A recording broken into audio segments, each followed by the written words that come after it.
Hello and welcome everybody to the show. It's Amina Motala and I have a very special guest here today, and I'm very happy to introduce you to Paul E. Vallely. He's a Major General, U.S. Army, retired. He was born in Dubois, Pennsylvania, and he retired in 1991 from the U.S. Army as Deputy Commanding General, U.S. Army Pacific in Honolulu, Hawaii. And General Vallely graduated from the U.S. Military Academy at West Point and was commissioned in the Army in 1961, serving a distinguishing career of 32 years in the Army. So welcome, General. It's a pleasure to have you here today. Thank you, Amina. Thank you for your invitation. You're quite welcome. So for anyone who doesn't know, I'm up here in Canada, and you know, we're always observing everything going on in the States, and there's always, you know, something, especially this 2020, this year 2020 is an unprecedented year, and there have been many different things going on. For instance, even myself working with Norman Traversy up here and doing his private prosecution against Justin Trudeau. And we are diligently still working on that, as you know.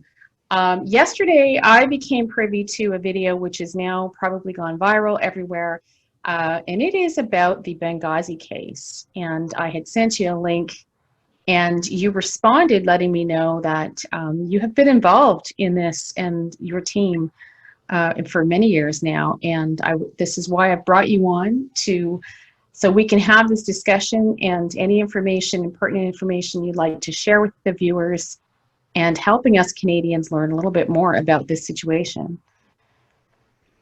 Well, there's a number of issues here, and it all deals with Benghazi and a lot of other things that have happened since 2014. But when we are after 9/11, I should say 2014. You have the Obama administration, okay, that was ahead of our administration at the time. You had a arms deal gone bad in Benghazi when we had 4 of our great Americans there, including the Ambassador Stevens, were murdered by these groups, terrorist groups in Libya at the time.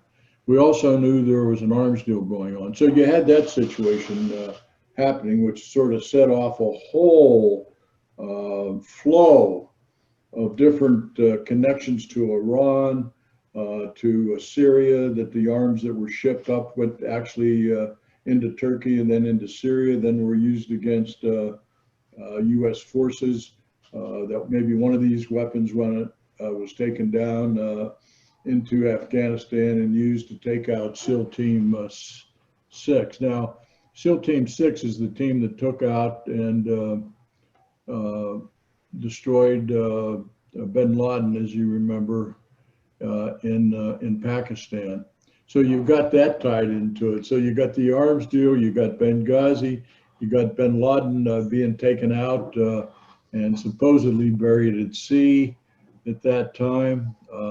Then following that, SEAL Team 6 was shot down in a helicopter in Afghanistan. And so there's all these tentacles of intel going out there. Some of them tie together, some of them we're not sure yet. And so the video you saw, which is going viral, was actually an interview of a gentleman named Alan Parrot, who's been involved in the Middle East for a long time, particularly in the illegal shipments of Falcons, which is a very expensive. Falcons will go for $1 million a bird over there. And he was involved in the intelligence operation over there. I don't think he ever was with the CIA at all. I've never heard Alan say that. But so this video is emanated from the fact that Alan's basically claiming that bin Laden was still alive. He was never taken out by SEAL Team 6. And that there perhaps the $150 billion payoff on the tarmac in Iran by Obama was some kind of a cover-up payoff.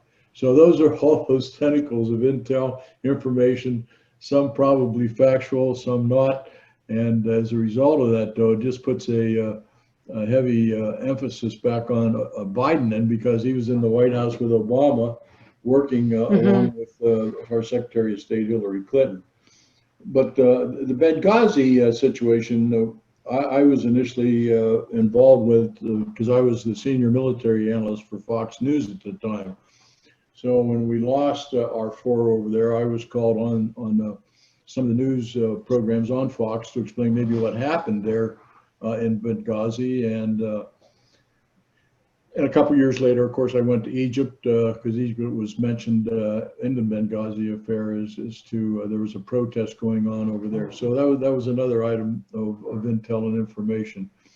But basically, when Hillary Clinton and two other gentlemen, Secretary Panetta, who was Secretary of Defense at the time, and Chairman of the Joint Chiefs, General Dempsey, all claimed that we didn't have the forces or the intelligence to conduct a rescue operation for our four members who were killed over a 13-hour period in Benghazi. And through investigation, we proved that they had lied, that in fact we did have forces over there. We had forces in Spain and Italy. We had Marines afloat with the 7th Fleet in the Mediterranean. We had armed drones that could have been there in 2 hours to take out the terrorists that were attacking the compound, as well as the embassy there where our State Department Ambassador Stevens was located. And so it all tracks back to Hillary Clinton and Obama White House putting a stop to the rescue operation, because in America, we always rescue our troops. You never leave anybody behind. Right. That's a total violation Right. of our ethics and values in the military. And we know, in fact, they were ramping up an operation in the Mediterranean, and the fact that the State Department then took over that operation. Now, the State Department doesn't have forces to do a rescue operation. Only the Defense Department does. So we found out that Obama gave Hillary Clinton the authority to take over the Benghazi operation and cut the Defense Department out and let them continue on an exercise that they were all working on. Now, this fact comes out after Charles Woods, the father of Ty Woods, who engaged me to do a further investigation of this. And I've become very good friends with Charles Woods now, a delightful man, a lawyer, and losing his son over there with no good explanation of why they didn't conduct a rescue operation to get all four of these men out, plus almost 20 others that we had in the compounds over there. And so that was a travesty of justice, and that's one of the reasons Hillary Clinton and Secretary Panetta should be brought forth, and should be an indictment against them for a dereliction of duty of not attempting to rescue our soldiers and our contractors over there. So that's sort of a lay down of the whole situation. And then later on, Obama was taken out. And then we had Extortion 17 go down the helicopter with SEAL Team 6. So there's a lot of dots out there. Some connect, some don't. So that's where we're at. Well, that's quite the revealing information for everybody right now. I mean, this is something that we, the people, have been waiting to hear the truth behind all of this. And this is such an important thing for us to feel that and hear that. And having you even, telling us that you've worked behind this and this is what's happening. Now, according to this video, it was, like you say, you're not sure if he's ever said he's CIA, but the whistleblower, Alan Parrot. And he is speaking with the father of one of the sons on the SEAL Team 6, correct? Yeah, and that's Charles Woods, father of Ty Right. Woods, who engaged me early on to do the investigation. And I actually prepared Charles Woods for his hearing in front of Congress in 2014. Okay, interesting. And that sum of money, 152 million, billion bribe or whatever it was for, it's a hell of a lot of money for Iran. Now that's to cover up, that's to keep it quiet. That, from what I understand, bin Laden's death, that was a staged trophy death that Obama ordered. And this is prior to his election to help him win the election. And 2 billion of that was kept back for justice, or whatever the meaning behind that 2 billion, to American individuals. Is that correct? Well, that's what I understand. I'm not sure, but that's what I understand. Sure. Okay. And do they have any, that money, is there any indication if it's anybody that we know that is quite famous or in high position powers? Or can you say, or do you know? I don't know. No. Okay. Yeah, it's very, very telling, very interesting right now. Well, I just wanted to hear it from your point of view, what you were involved with, what how what it is you can talk about here to the people. The audio, I know there are, from what I've heard, and yourself, I believe that there's a lot of audio and video and documentation to back all of this up, and there's a lot more coming out. Can you say anything along with that, about that? Well, I think number one, more is going to come out of the collusion of Hillary Clinton and Obama, and even the tie-in with Biden on the fact that they lied to the American people about the rescue operation in Benghazi. That's number one. That's the high point. The second point is why, after bin Laden was killed, was the mission of SEAL Team 6 in Afghanistan, the helicopter, the fact that they had taken off about 10 or 11 spaces on that helicopter and put in some Afghan forces. And why were they out there? What were they doing on a mission? So many of us feel that Extortion 17, and that's the helicopter, by the way, that's the call sign for the helicopter. And that, in fact, it was shot down and, okay, all aboard were killed. So that's the other big mystery that's never been solved, or why. And then you tie on to the money thing of cover up and all that. But, it's typical of all the travesties that came out as a result of the Obama administration and what they did. And when it involves the armed forces and our troops, I get very concerned about it. And especially with our troops, that when there's no rescue operation, when in fact we could have over that 13-hour period. And yeah, that's my understanding from what I've been learning. All of this is just incredible what has happened here, and the fact that they didn't. And I mean, the implications of that, in my opinion, would be just huge, and treason, criminal. I mean, it's horrible what they've done. So the other one too, what I was reading about was, or what I learned in the video, it was the gentleman to be questioned was Muhammad al-Kantani. I don't know if I'm saying that correctly. And he's the only surviving of the 20th hijacked from 9/11. So that's another individual. They were mentioned in the video about questioning him in interrogation.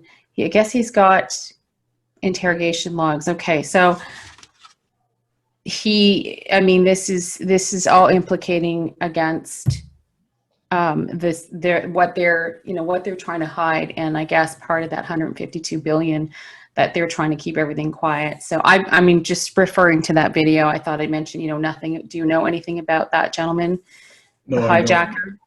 Okay. No. Okay. I just know that there's a failure of senior government officials in the United States to protect and rescue U.S. servicemen and others abroad, and that was Hillary Clinton and Secretary Panetta. And then they never came to any good conclusion or acceptable conclusion about Extortion 17 being shot down. And what happened to the 150 billion that was laid on the tarmac in Tehran? Yeah. And the fact that Tehran did sponsor bin Laden for a number of years as he traversed between Pakistan, Afghanistan, and into the eastern part of Iran. And it was actually, I think it's Mashhad, if you look at it, it's a very big city that's in the southeast portion of Iran, where it was through intelligence established that that was a compound that he worked out of as he traversed between countries. So that's pretty much factual now. The fact that whether there was a body double used in Jalalabad where he was killed, and then the burial at sea is always in question because they say in Muslim, in the religious world, you don't bury somebody at sea. Muslims don't do that. So that's always been a question whether it was a valid burial, and so it ties back again to many questions that still haven't been answered. Questions. Yeah, because I guess there was, according to the video again, from what I heard was that the Obama there was a woman that came out and said, "Don't shoot, it's a double," and whether or not it's a double, like you say, that's to be questioned. And the burial at sea, exactly, because in Islam it's haram. It's considered what it's called haram, which means it's forbidden to be buried. You have to be buried on land, from what I understand, and that so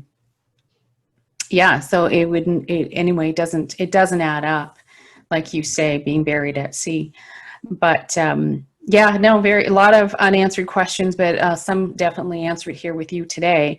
And with Biden running for presidency, I mean, this is really implicating him in some ways. What do you know about that? Any ties or links to Biden with this? Well, of course, he was in the White House. He was the vice president. Right. He knew exactly what was going on. Exactly. All right. Exactly. And he's the one that came out and exposed SEAL Team 6 afterwards when that was supposed to be classified information. Obama's over on the golf course when he was brought in, almost like sitting there, he didn't know what was going on. So those are all questions. Those are all factual things. Of course, Biden was involved. Of course, Biden knew. But they continue to lie and lie to the American people and think that we're just going to accept it. So Biden's involved in a lot of things that occurred during that period of time, and of course now with Ukraine and his son and all that. But Joe Biden's a crooked person. He's not an honest person that we'd want to have representing us as president of the United States. That's for sure.